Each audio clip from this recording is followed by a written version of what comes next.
বিতৰণ কৰা হৈছে বৰ বিষ চৰকাৰে দিয়া পানীত ভয়ংকৰ ফ্লোৰাইড হোজাইৰ নীলবাগানত ভয়াবহ পৰিস্থিতি হোজাইৰ নীলবাগানত ভূগৰ্ভৰ পানীত বিষাক্ত ফ্লোৰাইড চৰকাৰীভাৱে নীলবাগানবাসীক যোগান ধৰি থকা হৈছে ফ্লোৰাইডযুক্ত খোৱা পানী জনস্বাস্থ্য কাৰিকৰী বিভাগৰ অন্তৰ্গত নীলবাগান পানী যোগান আঁচনিৰ জৰিয়তে ৰাইজক যোগান ধৰি থকা হৈছে বৰ বিষ প্ৰাগ নিউজৰ অনুসন্ধানত নিশ্চিত হৈছে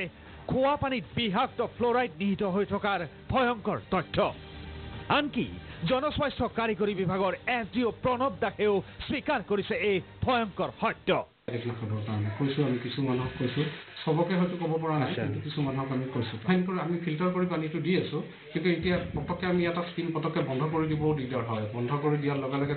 মানুহখিনিয়ে প্ৰব্লেম মানে হেৰি কৰে যে তেওঁলোকক পানীটো দিব লাগিব গতিকে আমি কৈছো যে পানীখিনি আপোনালোকে নোখোৱাকে পাৰিলে বেলেগ কামত ব্যৱহাৰ কৰক আৰু খোৱা পানীৰ কাৰণে আৰু ল'ব আৰু আমি যিখিনি স্কুল আছে স্কুলখিনিত আমি ফিল্টাৰ দিয়াৰ ব্যৱস্থা কৰিম এই ভাষ্যৰ পৰাই প্ৰতীয়মান হৈছে কেনেদৰে ভয়াবহ ভৱিষ্যতৰ দিশে অগ্ৰসৰ হৈছে নীলবাগানবাসী কিন্তু খোৱা পানীৰ বিকল্প ব্যৱস্থা নথকা বাবে এই বিষাক্ত পানীকে খাবলগীয়া হৈছে অঞ্চলবাসীয়ে উল্লেখ্য যে ফ্লোৰাইডযুক্ত পানী খাই আকাশী গংগাত পংগু হৈ পৰিছে এটা প্ৰজন্ম বিপদৰ মুখলৈ ঠেলি দিয়া হৈছে নীলবাগানবাসীকো নীলবাগানৰ পৰা মাত্ৰ 8 কিলোমিটাৰ দূৰত অৱস্থিত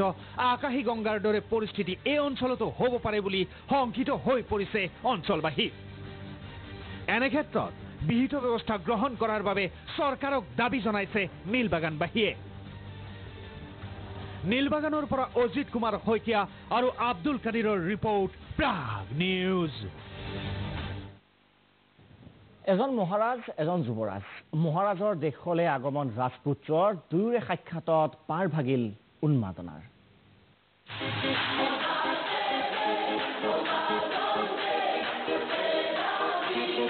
উন্মাদনাৰ নাম মাৰাডোনা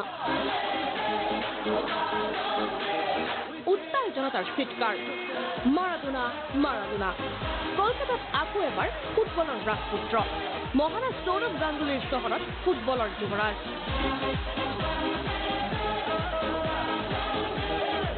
বাৰকোটৰ ফুটবল ক্লিনিকত মাৰাডোনা